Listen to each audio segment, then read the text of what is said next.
این لادنه و اینم سید علیه. این دو نفر معروف ترین زوج بلاگر ایرانی اینستاگرامن و حالا میخوایم بفهمیم که چطوری و با چه کارهایی اینقدر معروف شدن. خودتون ببینید. چقدر تو بانمکی. قربون چشای گاوت برم. نمیشه از این حیوان دیگه استفاده کنیم، مثلا آهو.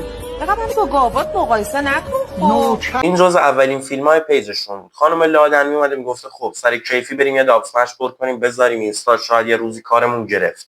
یه برات گرفتم همین الان 50 تومن. دو که اصلا فکرش نکن، نمیدوی راه بری هم سریع نمیری. ببین 2-3 کیلومتر بیشتر تو ساعت نرو. خب یه مدتی که اونجوری فیلم گذاشتن، اینجا کم کم سید علی وارد کار میشه، یعنی با داستمشن بازم، ولی سید علی هم توی دوربینه. گرفتی؟ ببین رفتی عروسی پسر عمومه، عروسی پسر دایمه، نمیرقصی، یزل مزله هم نمی کنی. بخواستی برقصی اول نگاه کن ببین ایدم پای پاته یا یه دم پای دیگه. چقدرم آقا علی مظلوم وایساده. آقای قاضی من دست یه حیولا نجات بدید، من طلاق میخوام. اینجا کم کم یه قلق کار داشت میومد دستشون. گفتم خب تو مردی لباس زنونه بپوش، من زنم لباس مردونه میپوشم. خود چه کاریه وقتی هم زن هست هم مرد، خب هر کی نقش خودش رو بازی کنه. بازی عشقمه، زنمه، احساسمه، نفسمو بگیرین ولی این زن ازم نگیرین. چرا دختر شبیه مارکوس شده؟ رابرت شبیه داشاقه. من طلاقش نمیدم، دوستش دارم، من امکان نمی کنم. آقای قاضی من مهریام میبخشم. کجا رو باید امضا کنم آجا؟ خیلی طنز بود ولی لطفاً دیگه تکرار نشه.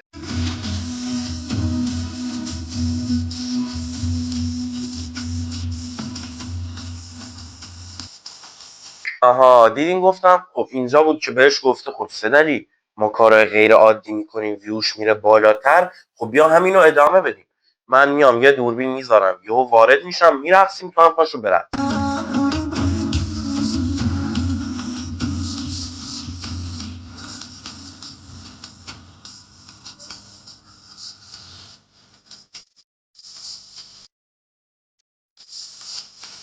ببین رقصیدن خیلی خوبه، یعنی خیلی کار خفن و باحالیه، ولی خب اینو نمیشه بهش بگی رقص حتی. البته من تازه به این توجه کردم زیر بیشتر فیلماشون همیشه میزنن ما 20 سال اختلاف سنی داریم که یکی از دلایل اصلی معروف شدنشون همین بود. مثلا یکی مثل من باشم میگم خب ما 20 سال از هم بزرگتریم ولی ازدواج کردیم، خب به من چه؟ ولی مردم اینجوری نبودن و باعث معروفیتشون شد.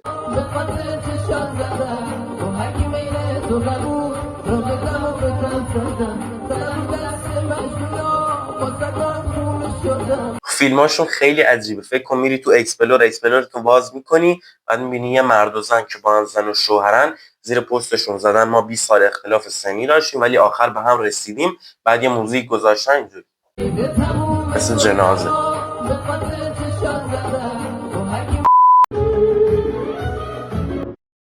واکنش چی دیگه؟ کل پیجت رقصه، چیز جدیدی نیست براش.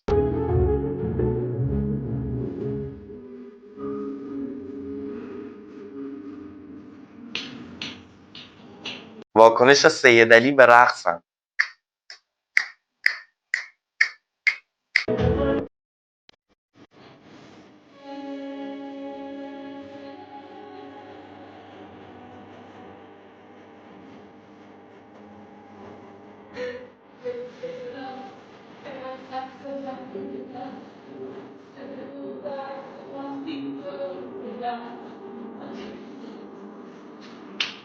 آقا علی چون کرده به قین اشغال، هرچی 5000 تومانی داشت و ریخ رو سرت.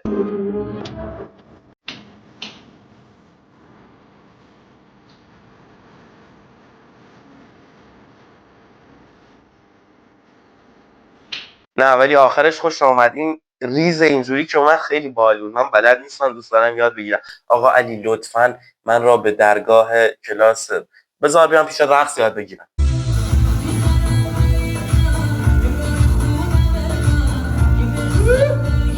بهترین شب زندگیش. خب فرق این شب با بقیه شباتون چی بود؟ شما که همیشه تو همین زاویه دارین میرقصین.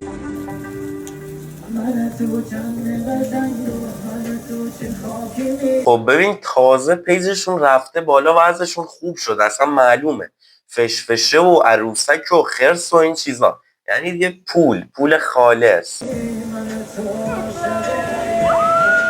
حداقل میخواین ویدیو فیک بسازین، درست بسازینش. چشمندش رو که باز کرد روبروش فقط 2 فشفشه دید، بعد با فشفشه ها سورپرایز شد. هنوز کادو اصلی رو ندیده بود. قضاوت نکنیم، شاید خیلی کم توقع باشه با فشفشه سورپرایز بشه. وای فشفشه.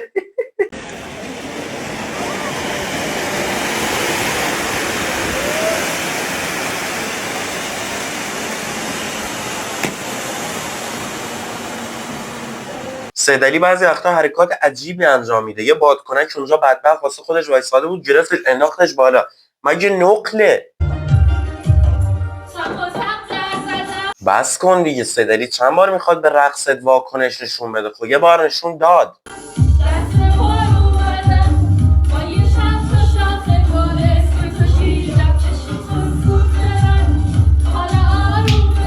ولی تو تولید محتوا هم خیلی پیشرفت کردن. قبلا فقط موزیک میخونه، الان دختر خودش هم همخونی میکنه باش. اصلا پیشرفت خالص.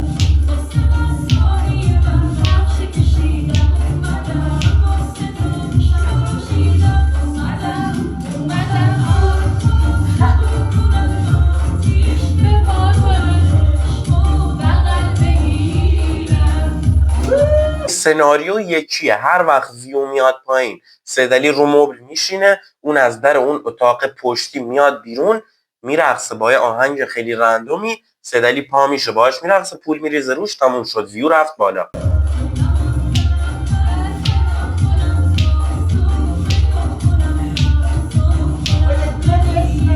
حالا که اینجوری شد، واکنش من وقتی میفهمم شما چنل رو سابسکرایب کردین. دلم گرفت ازت رسولاتی نبود واسه ما اسم گنده واسه مون دایی نبود.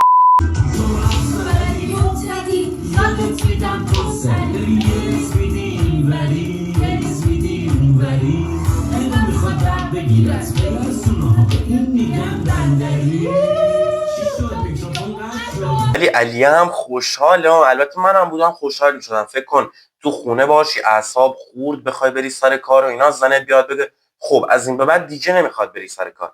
بپرسی خود چطوری نمیخواد برن سر کار، پول و اینا چی میشه؟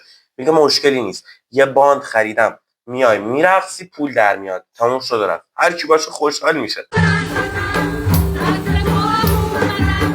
جشن من و سید علی برای بابام این رنگای صورتی و اینا مگه برای تعیین جنسیت نبود؟ بابات حامله است؟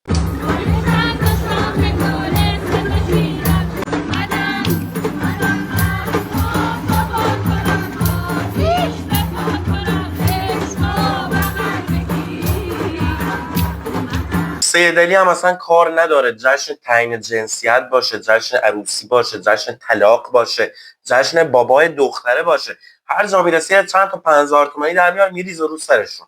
اول بپرس جشن چیه؟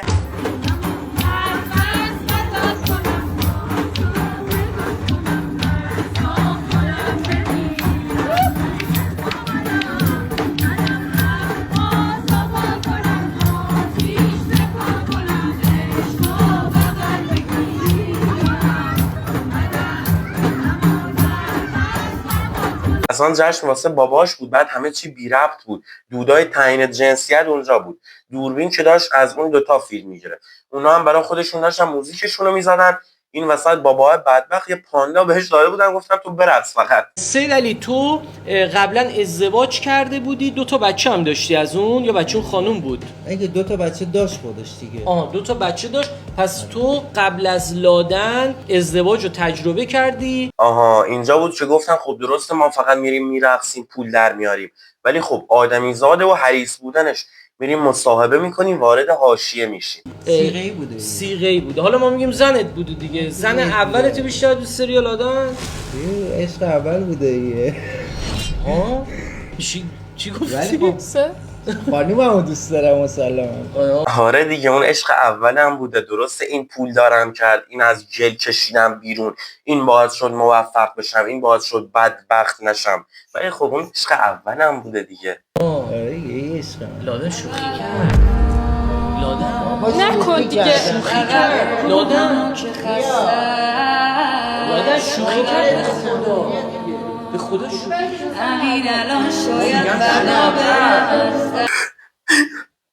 انقدر طبیعی بود تبدیل شدم به تکه از طبیعت. زنه داره میره، حالا کار ندارم با اینکه نتونست گریه کنه اینجوری کرده، حداقل یکم تمرین میکردی.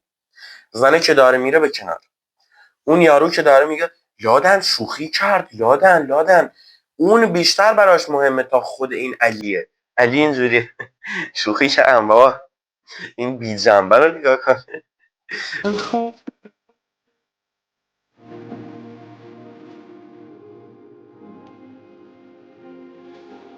آها عالی شد، خیلی طبیعی. این دفعه دیگه اشکم داره از چشمات میاد. خب یکم بیشتر قهر کن همه باورشون بشه. عالی شد، میتره کن.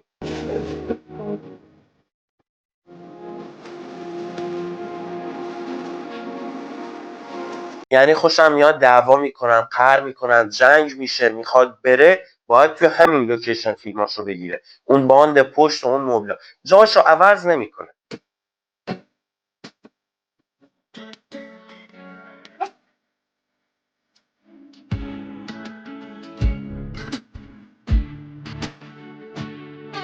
فکر کن چقدر یه کار برات بگیره که به خاطرش این کارا رو انجام بدی. یعنی خودتو بزنی به مریضی، زنگ بزنی آمبولانس، بری بیمارستان.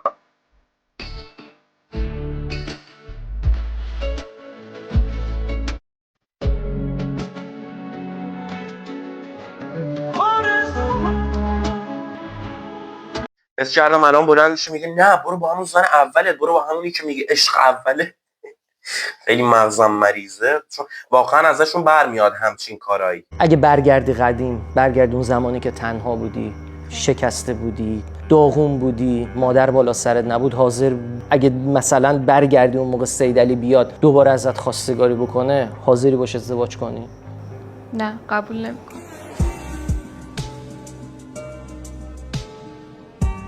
شرط میبندم واسه ویوه. میپرسین چرا؟ چون فیلم بعدیش اینه. کجا؟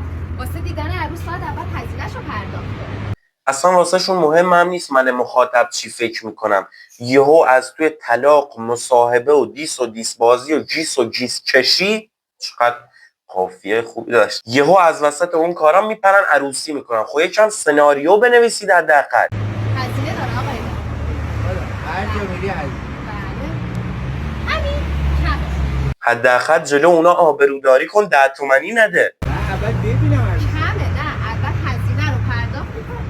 همین. عجله دارم. هزینه‌شو بدی. همش مال خیلی ممنون. حالا میتونید در بفرمایید.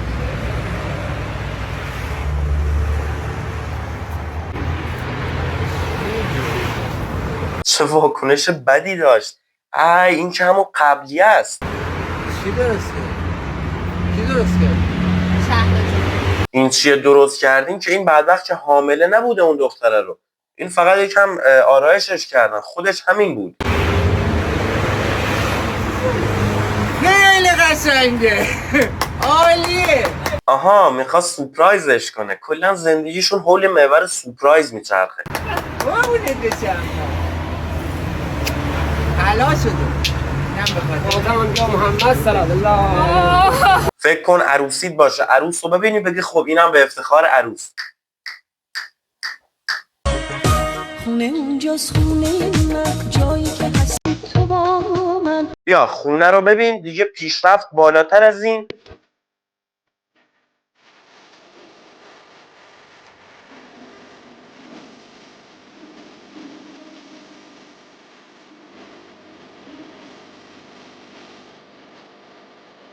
ولی دروغ نمیگم، واقعا دارم راستشو میگم، از ته دل خوشحال شدم. دیگه قرار نیست اون لوکیشن قبلی رو دم به دقیقه ببینیم. شوخی میکنیم با من.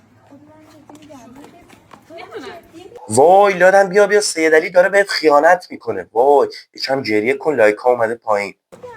برو خودت ببین. سید علی؟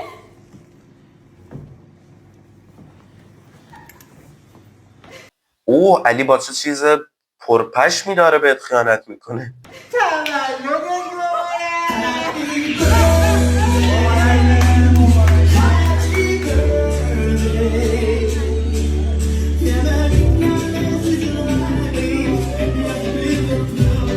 ایجشون که بالا پایین میکنی هر 3 روز یه بار تولدشه.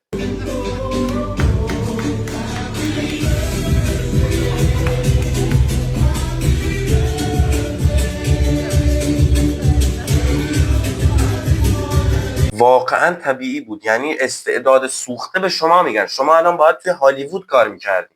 بریم ببینیم مامانی من چیکار میکنه. قربونش بشم من. پاشو مگه من مرده باشم من. بعدت چند درسته من 40 سالمه 19 سالته.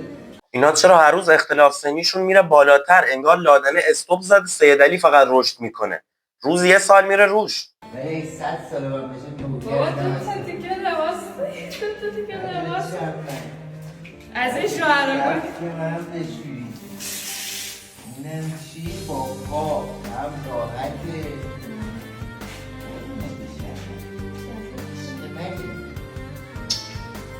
دروغ میگه، احساساتی نشی. اینا خیلی پول دارن، لباسشویی دارن.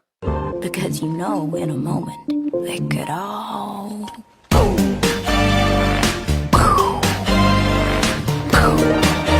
برای دوستان اگه ببینه دختری به سید علی نگاه کنه که فکر نکنم، ولی خب اگه دختری نگاه کنه میاد سس میریزه رو زمین، بعد سید علی هم میاد شاباش میریزه، اینا هم میرقصن. همه چی به خوبی و خوشی تموم میشه. به خونه لادن و سید علی خوش اومدی. ولی پیشرفت رو ببین تو. این خونه قبلیشونه، این خونه الانشونه. یخچالشون سوراخ داره، میتونی چیزا رو از توش ببینی.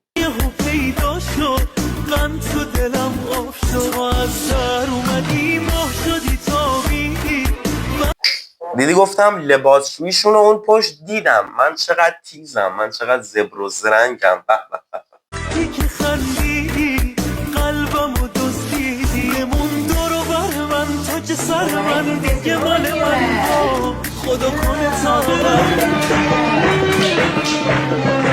دیگه داره حالم از پول شاباش به هم میخوره. بس کن.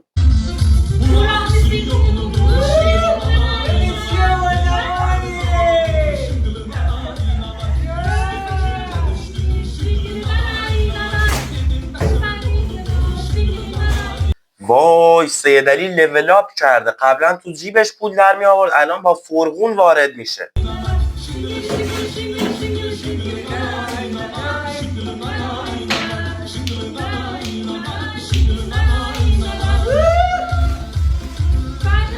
اول فکر کردم شاید حامله است، نگو پول قایم کرده زیر شکمش.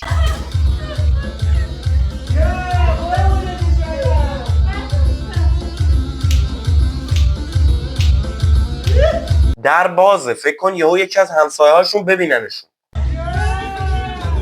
پشمام اینا چشونه؟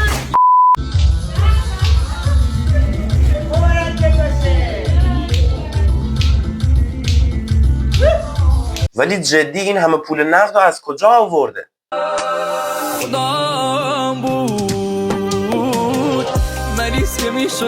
تو 14 سالت بود، اون 34 سالش بود، عروسی کردین؟ من دیگه نمیتونم. تا من میرم شما هم صاب کنید.